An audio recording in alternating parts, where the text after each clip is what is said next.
Saudara-saudara yang diberkati oleh Tuhan, saat ini kita akan membaca dan merenungkan firman Tuhan yang terdapat dalam Imamat pasalnya yang ke-25, ayat yang ke-23 hingga ayat yang ke-28. Dengan perikop penebusan tanah. Tanah jangan dijual mutlak, karena akulah pemilik tanah itu, sedang kamu adalah orang asing dan pendatang bagiku. Di seluruh tanah milikmu haruslah kamu memberi hak menebus tanah. Apabila saudaramu jatuh miskin sehingga harus menjual sebagian dari miliknya, maka seorang kaumnya yang berhak menebus, yakni kaumnya yang terdekat, harus datang dan menebus yang telah dijual saudaranya itu.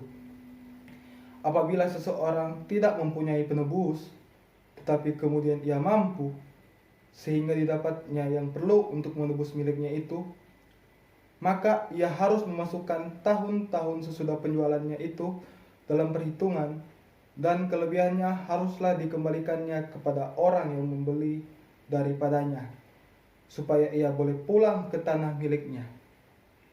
Tetapi jikalau ia tidak mampu untuk mengembalikannya kepadanya, maka yang telah dijualnya itu tetap di tangan orang yang membelinya sampai kepada tahun Yobel.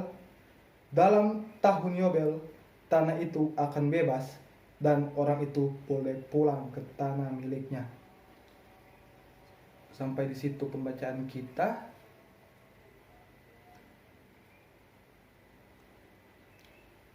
Shalom. Pertama-tama patutlah kita bersyukur dan berterima kasih kepada Tuhan karena kasih dan penyertaan-Nya, sehingga kita, umat yang percaya, masih dikumpulkan di tempat ini untuk memuji dan memuliakan nama Tuhan serta membaca firman Tuhan di saat ini dengan keadaan yang sehat dan kuat serta diberkati. Saudara-saudaraku yang diberkati dalam Tuhan kita Yesus Kristus, di zaman sekarang banyak terjadi perdebatan atau perkelahian antar manusia karena alasan-alasan atau persoalan tertentu, khususnya soal tanah. Tahun 2020 menjadi bukti bahwa yang menjadi persoalan tentang tanah lagi panas-panasnya, khususnya di Indonesia. Banyak media yang memberitakan tentang tanah seperti tanah adat di daerah Kalimantan menjadi permasalahan, ataupun tanah keluarga milik pribadi yang menjadi masalah juga. Permasalahan tanah bisa terjadi karena sifat manusia yang serakah untuk mendapatkan segala sesuatu untuk kepentingan pribadi. Karena sifat tersebut membuat orang-orang yang ada di sekitarnya menderita. Mereka yang kaya akan semakin kaya, dan mereka yang miskin akan semakin miskin. Dalam pembacaan kita saat ini, yaitu Imamat 25, ayat yang ke-23 sampai ayat yang ke-28, menceritakan tentang orang yang menjual tanah mereka karena jatuh miskin. Dalam bacaan kita saat ini, ingin menegaskan bahwa tanah tidak boleh dijual mutlak karena Allah merupakan pemilik tanah. Hal itu juga sudah tercantum dalam ayatnya yang ke-23. Memang tanah bisa dijual, tetapi harus ada hak menebus. Alasan kenapa tidak dijual mutlak saat itu, agar tanah tersebut tidak jatuh ke tangan orang lain, atau masih bisa kembali kepada pemilik awal, entah dengan cara menebus, atau saudaranya yang menebus, atau menunggu tahun Yobel. Bacaan kita saat ini juga sangat memperlihatkan tentang hubungan antar kerabat atau keluarga yang saling membantu agar keluarga mereka tidak merasa kesusahan.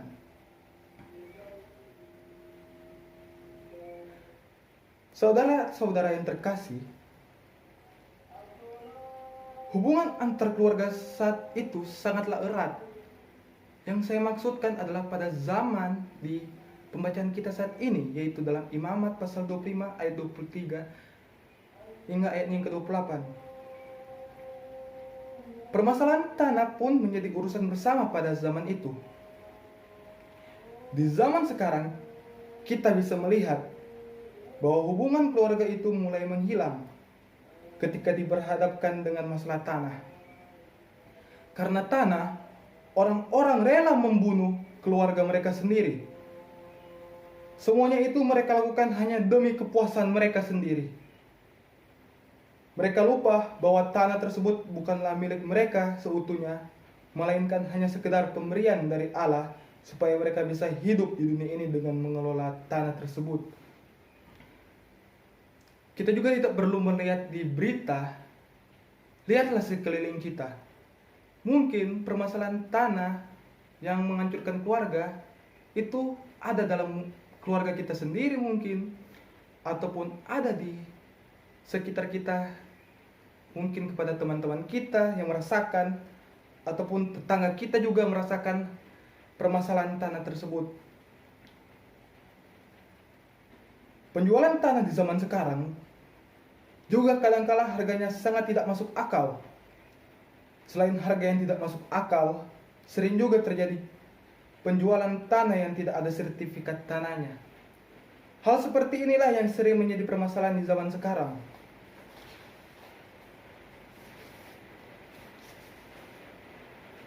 Orang-orang di zaman sekarang rela menjual tanah mereka sepihak tanpa berdiskusi dengan keluarga mereka, yang pada akhirnya hanya menguntungkan dirinya sendiri, sedangkan keluarganya semakin menderita.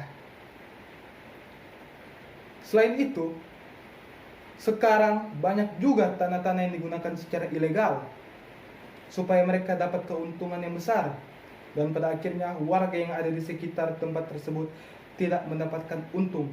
Seperti tanah pertambangan, banyak yang ilegal pada saat ini di Indonesia. Hal-hal seperti itulah yang membuat orang-orang semakin miskin dan tidak mempunyai apa-apa lagi.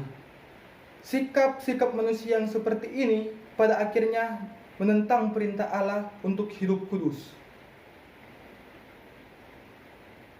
Saudara-saudara yang terkasih, kita sebagai orang yang percaya kepada Allah harusnya menekankan tentang saling membantu satu dengan yang lain. Kita harus menghidupi satu dengan yang lain supaya tidak ada yang merasa kesusahan, sampai tidak ada jarak antara kita sesama manusia. Janganlah kita mengambil untung dari sesuatu hal, khususnya tanah yang dijual, yang pada akhirnya dapat menyusahkan orang-orang yang ada di sekitar kita. Kiranya yang kita dengarkan saat ini dapat membuka hati kita dan dapat menegur hati kita supaya saling membantu, saling percaya satu dengan yang lain.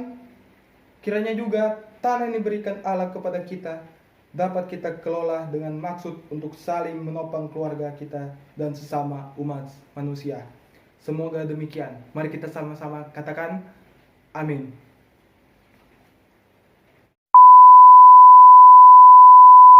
Semangat untuk teman-teman yang lain. Dan terima kasih juga untuk dosen saya, yaitu Saudara Rianto Adilang, yang telah memberikan tugas yang begitu mulia sekali. Kiranya Tuhan Yesus memberkati. See ya.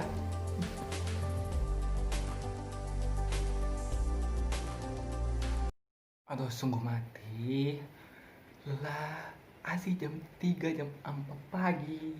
Tetap panas. Entah kenapa saya gugup. Tahu leh.